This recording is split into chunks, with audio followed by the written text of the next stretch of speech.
situação é difícil.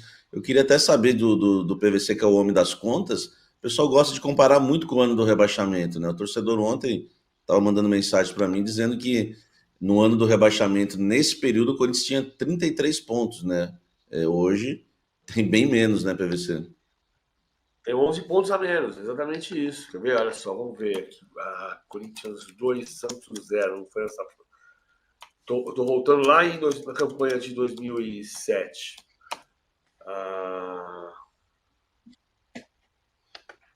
Corinthians 2, Santos 0. Que rodada foi? Rodada 23. Quando foi o jogo do Zé Augusto, que o Corinthians ganhou 2-0, que deu uma respirada, tinha 30 pontos na 23ª rodada. Na 23ª rodada. Na 24ª rodada, o Corinthians estava em nono lugar com 33 pontos. Nono lugar na 24ª rodada. Tinha 8 vitórias, o dobro de vitórias de agora. São 11 pontos a mais. Agora, você vê uma coisa. Naquele ano, o Corinthians caiu com 44 pontos. Né? Caiu com 44 pontos. No ano passado, quem escapou, o Bahia, escapou com 44. O Santos caiu com 43. Já teve ano do Palmeiras, o Palmeiras em 2006 escapou com 44, mas se escaparia com 39, porque a Ponte caiu com 38. Então, o que vai depender muito é desse final de campanha. Se os times de baixo vão fazer ponto ou não vão fazer ponto. Você pode escapar com 40. É possível escapar com 40. Só que tem que fazer ponto, porque tem 22 pontos. 22, 23 pontos. Hernan, qual o seu voto na nossa enquete? Eu acho que o Fortaleza vai pegar uma vaga direta na Libertadores do ano que vem, mas não será campeão, apesar da belíssima campanha que faz. E eu entendo que o Corinthians não será rebaixado. Eu acho que vai conseguir essas 8 vitórias aí que precisa para poder chegar ali no mínimo de pontuação, né? A gente tem que ver como é que vai ser a média de corte ali de pontuação para esse ano no rebaixamento, mas acho que o Corinthians consegue se salvar. Você quer votar, Samir, na nossa enquete ou quer pular? Vou te dar essa opção. É a opção pular. O Fortaleza, para mim, acho que não vai sustentar, né? Até pelo jogo de ontem, achei bem estranho o jogo do Fortaleza. O Fortaleza não pressionou, não abafou o Corinthians em nenhum momento. O Corinthians realmente conseguiu, né, segurar o Fortaleza, teve muito mais oportunidades de gol. Acho que eu não entendo no Fortaleza por que o Moisés é reserva do Fortaleza. É o jogador, na verdade, que mudou a partida quando ele entra, né, com poucos minutos, ele cria 3 jogadas, ou 3 oportunidades de gol para Fortaleza com jogadas individuais, uma delas saiu o gol. Eu acho que não vai sustentar. Do Corinthians é difícil falar, né? Eu vou pular, viu, Domi, do Corinthians. Só uma questão, uma informação, Domi. O Corinthians aumentou a proposta pelo Arthur Cabral, a proposta de empréstimo. Eu não tenho o valor, só uma fonte me disse aqui agora que estamos tentando e aumentou a proposta. Eu tô na dúvida se o Corinthians não vai fazer outra burrada, talvez por desespero. Não sei vocês, né, que são mais internacionais do que eu, mas o Arthur Cabral merece tudo isso. A ideia do Corinthians é pagar pelo empréstimo dele, junto ao Benfica, e contratar o jogador com obrigação de compra, tá? Obrigação de compra. Isso é um pouco complicado, porque o Benfica estava tentando vender por 15 milhões de euros no mínimo. Tentando vender não, né? Talvez aceitaria uma proposta de 15 milhões de euros porque pagou 20 milhões de euros. Eu não sei se os números, o desempenho do Arthur Cabral vale o risco, mais um centroavante que o Corinthians está tentando, que vai gastar muito se conseguir contratar. O Arthur Cabral, o Arthur Cabral tem, assim, evidentemente que hoje ele não é uma realidade no Benfica, que contratou um centroavante, tem o Marcos Leonardo que não sai, que até ficou um papo de Marcos Leonardo no Al Hilal, mas confirmei com uma pessoa lá no Benfica que ele não sai, e o Arthur Cabral acabou ficando porque é um jogador que quer atuar, ele quer jogar, né? Então por isso essa possibilidade de volta ao futebol brasileiro, né? O Corinthians está trabalhando e trabalhando muito para tentar viabilizar essa contratação até o final da janela. O Arthur Cabral, ele teve um bom momento no Benfica e aí depois foi perdendo espaço. O Arthur Cabral foi muito bem no Basel, né? Foi um dos artilheiros da Europa, no futebol todo europeu, jogando pelo Basel, fazia muitos gols. Na Fiorentina, ele foi muito bem também no campeonato italiano, e aí chegou no Benfica. E agora teve uma queda de rendimento. Obviamente que o Samir está preocupado aí com a situação e do Corinthians e mais um centroavante, aquela coisa toda, mas eu entendo que o Arthur Cabral é um jogador que é fazedor de gols e é um jogador com muita personalidade. Acho que diferente da contratação do Pedro Raul, que não foi bem no Vasco e não desempenhou no México, e aí de repente aparece no Corinthians por 5 milhões de dólares, você questiona. Acho que o Arthur Cabral vem até com uma bagagem diferente, chegaria com um status diferente, com um aprendizado diferente de futebol europeu, que acho que agregaria ao Corinthians. Obviamente, não no melhor momento do Corinthians, que é um momento de desespero, precisa fazer gols, mas eu acho que é uma contratação que pode agregar diferente das últimas contratações no ataque que o Corinthians fez. E só um detalhe do que o Samir falou da questão da proposta, que aumentou, a obrigação de compra ela passaria a valer a partir de metas atingidas. Então o Corinthians pagaria, teria um custo ali para bancar o empréstimo junto ao Benfica, e aí você impõe umas metas que aí você vira uma obrigação de compra. Se você colocar uma meta de gols marcados, de desempenho, de vitórias, de conquistas, eu acho que vale a pena você pagar depois, né? Ainda mais o Corinthians que tem ali um patrocinador master que quer bancar um jogador caro, né? Então, eu acho que se o cara tiver desempenho, bater as metas e aí o Corinthians comprar, não sei se sai tão caro assim, principalmente que o Corinthians precisa de gols, né? O problema é só assim, você já tem um centroavante que custou 5 milhões de dólares, 25 milhões de reais e tem um contrato de 5 anos. Se você trouxer o Arthur Cabral, que é um centroavante de característica parecida com o Pedro Raul, o Arthur pode ser melhor e mais jovem do que o Pedro Raul, mas ele tem uma característica parecida, é um jogador de área, não é um jogador de movimentação. E ele fez 43 jogos pelo Benfica, fez 11 gols. Se você for comparar com o que ele fez na Fiorentina, 64 jogos, 19 gols. Ele é um centroavante de fazer um gol a cada 4 jogos. 64 por 19 dá um pouco menos, vai, um gol a cada 3 jogos e meio. É pouco gol, porque o Corinthians precisa. E aí você vai fazer de novo uma tentativa e erro. Você traz o Pedro Raul. Estava claro que o Pedro Raul não funcionaria. 25 milhões de reais, 5 anos. Para você trazer o Arthur Cabral, você precisa livrar o Pedro Raul. Então, deveria ser uma contratação pensando no time de 2025. Não no remendo de 24. Veja, o time que jogou ontem, que teve 7 iguais ao jogo da Copa contra o Bragantino, da Copa Sul-Americana, ele teve 7 repetidos, mas dos 11 titulares de ontem, 4 são reforços recentes. O Hugo, o André Ramalho, o Charles e o Thales Magno, que jogou só 9 minutos, mas eram 4 titulares. 4 titulares que 2 meses atrás não existiam. O Corinthians precisa montar um time. Um time.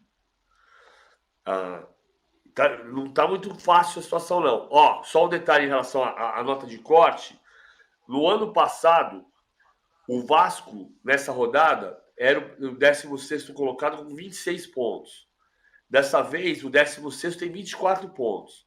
No ano passado, caiu com 43. Talvez esse ano caia com 41. Talvez escapar com 42. Não dá para ter certeza, porque às vezes o pelotão de baixo começa a somar ponto e sobe a nota. Mas é um parâmetro. Hoje, você pode pensar em que 42 pontos podem salvar. Nós estamos falando de 8 vitórias para o Corinthians para bater 46 pontos. Pode ser um pouco menos. Ô, Domi, sobre o Aqui no nosso Cabral, eu chat, fico pensando.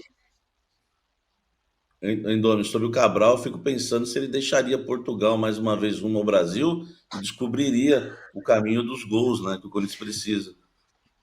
Meu Deus. excelente. Pena que nessa hora a obra não começou um barulho aqui mais alto, viu? Pena. Ó, Mili Almeida diz aqui, não subestimem o Fortaleza, PVC. Vamos rodar a vinheta, então, da prancheta para você explicar como está o líder do momento no Campeonato Brasileiro e por que você acha que ele não teria forças para conquistar o título.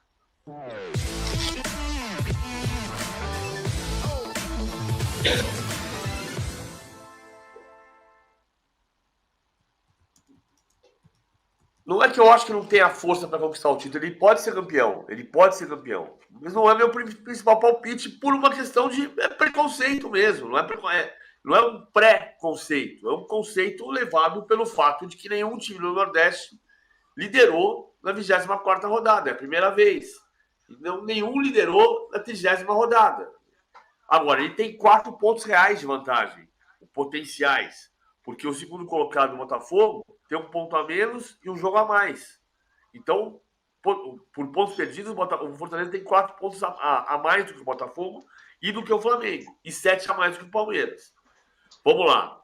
O Fortaleza tem uma maneira peculiar de mudar o jogo. A pergunta do Samir agora. Por que o Moisés é reserva? Bom, o Moisés não é... Se você perguntar para o Vojvoda vai dizer que o Moisés não é reserva. Que o Moisés é parte desse revezamento. E o Vojvoda tem mudado, de acordo com as competições, por setores. Então, por exemplo, ele mudou ontem, em comparação com o jogo com o Rosário Central, os 2 laterais. Foram Tinga e Bruno Pacheco contra o Rosário Central, foram Brites e Felipe Jonathan contra o Corinthians. E os 2 volantes foram Zé Wellison e Pedro Augusto contra o Rosário Central, foram Hércules e Lucas Sacha contra o Corinthians. Então ele manteve uma estrutura de goleiro, 2 zagueiros, 2 pontas e 2 atacantes. Sendo que um dos atacantes é o Pochettino. Em outros momentos ele muda os 2 pontas. Por exemplo, contra o Bragantino, ele começa com o Moisés, e não com o Breno. E depois entra o Breno, que acabou fazendo o gol da vitória. Então tem momentos em que ele muda os 2 laterais, os 2 volantes. Tem momentos que ele muda os 2 zagueiros e os 2 pontas. E ele vai mudando. O revezamento dele não leva em conta um time titular, embora eu enxergue uma base titular. Para mim, o time titular dele hoje é João Ricardo, Tinga, ontem jogou o Brits, Kusevich, Cardona e Bruno Pacheco, Iago Pikachu, Hércules, que está voltando a ser titular depois da lesão, Zé Wellison, que ontem não jogou contra o Rosário Central, e Breno Lopes, Pochettino e Luceiro. Sendo que o Pochettino, eu escalo num 4-4-2 como segundo atacante, mas ele volta para fazer a ligação. Então ele é um jogador livre. Ele volta para marcar o volante também, mas ele tem uma liberdade de ação do meio para a direita, do meio para a esquerda e do meio para a frente. Então, eu entendo na formação tática um 4-4-2. Essa é outra particularidade do Vojvoda. Quando ele chegou, todo mundo dizia que ele fazia 3-5-2. Ele nunca fez 3-5-2 para defender. Ele sempre balançou a defesa de um jeito de linhas de 4, ou voltando o ala pela direita, ou voltando o ala pela esquerda, coisa que ele abandonou. Hoje é linha de 4 sempre. Linha de 4 na defesa, linha de 4 no meio campo. Às vezes com um Pochettino compondo aqui um pouco mais. E esse peculiar modo de revezar por setores. Os laterais, os volantes, como foi ontem. Perfeito, muito bom, PVC. Samir, obrigada pelas informações e até breve. Valeu, Domi, um abraço, até breve. A gente se despede do Samir e coloca na nossa conversa o Thiago Arantes, diretamente de Barcelona, porque a gente é muito chique aqui, e porque o Endrick também é muito chique. Ele estreou oficialmente pelo Real Madrid, fez gol e estabeleceu uma meta histórica para o clube, Thiago. Marcou contra o Valladolid no domingo e se tornou o jogador estrangeiro mais jovem a balançar as redes pelo Real em toda a história do Campeonato Espanhol. 18 anos e 35 dias, Thiago. Olha aqui, ó. Traduz isso aqui, Thiago.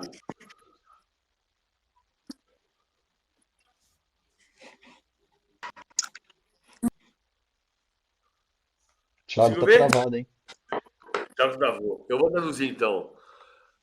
Endrick Echa la puerta abajo. Tudo bem? Um prazer falar com você.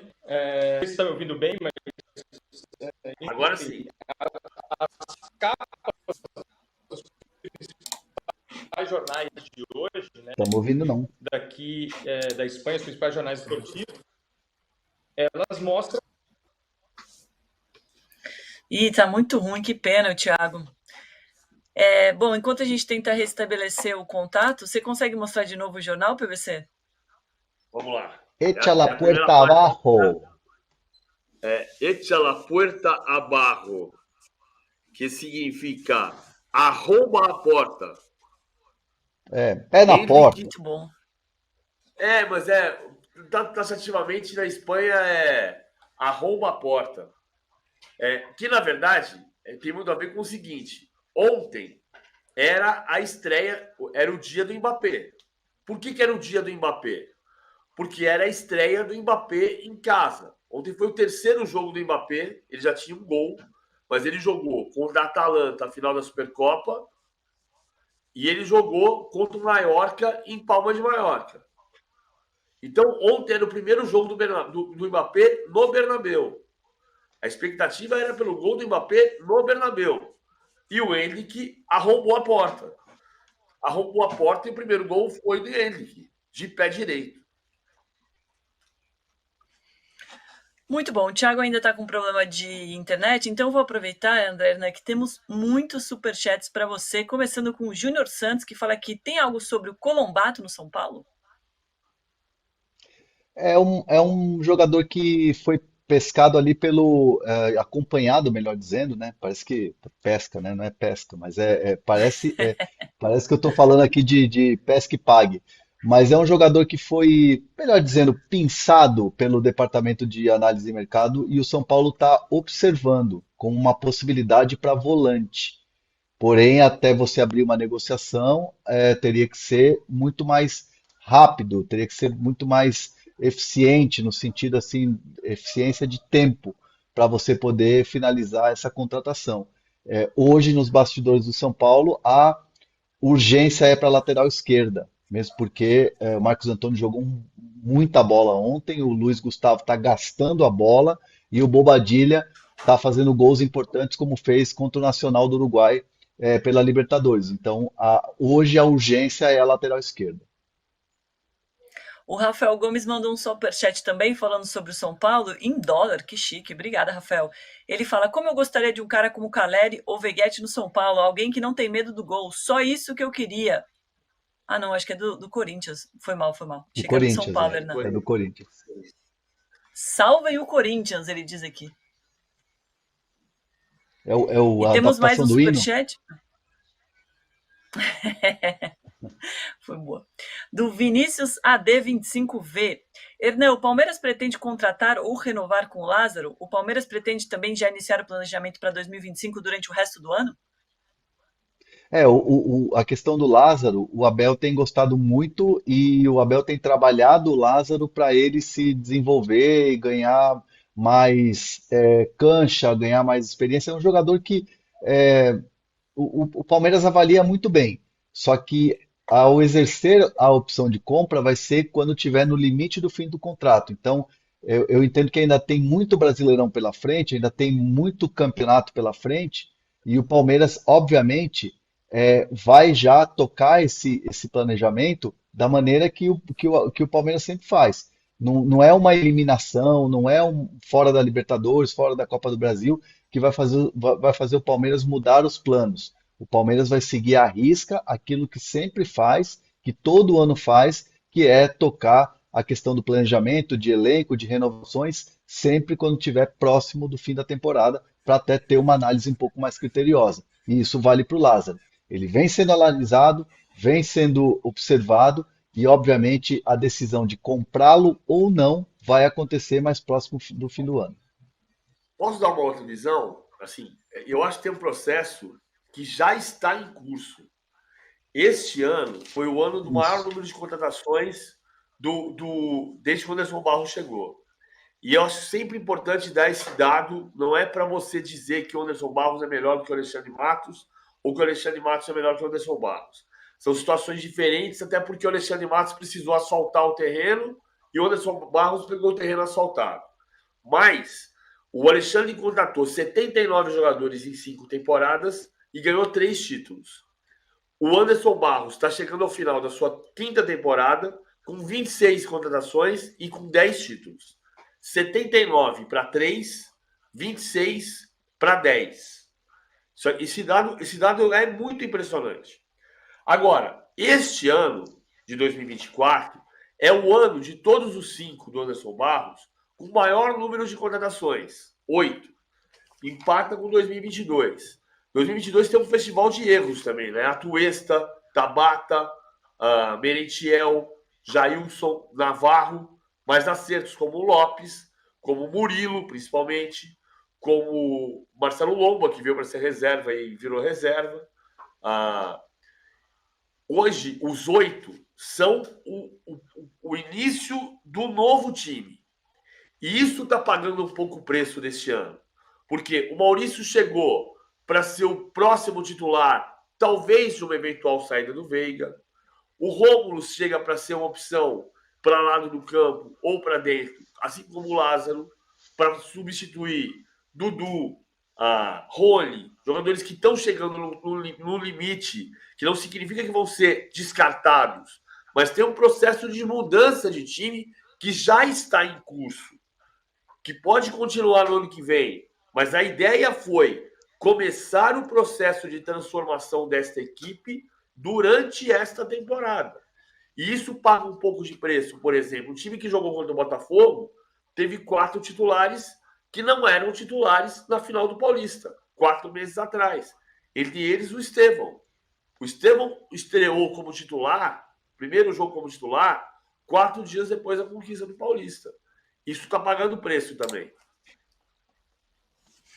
Acho que a gente conseguiu restabelecer o contato com o Thiago Arantes, agora está numa internet bem melhor. É assim, a internet de Barcelona não é primeiro mundo, que nem a nossa aqui, Thiago. A gente estava falando do Endrick, que se você não ouviu, vou repetir, porque é uma informação muito legal. Ele estreou oficialmente no Real Madrid fazendo gol, e não só isso, entrando para a história do time, porque é o mais jovem estrangeiro a marcar no campeonato com 18 anos e 35 dias, Thiago.